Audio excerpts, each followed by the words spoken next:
Tara guys, tulog yung asawa ko, mag-practice siya. Ayaw ko na lang kung hindi siya magigising sa amoy dito. Oh no! Oh no! Tulad ko na guys, ilalagay ko sa electric fan para magising siya.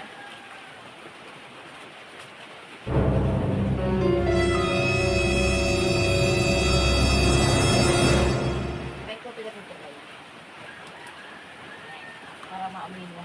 Ewan ko na lang guys kung hindi siya magising pag naamoy niya yan.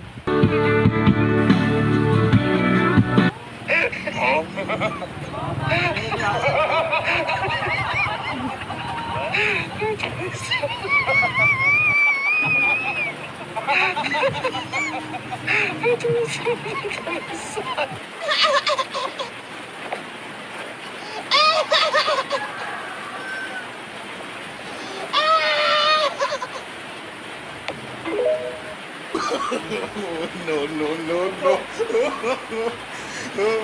Ay, mabaho. Ay, mabaho.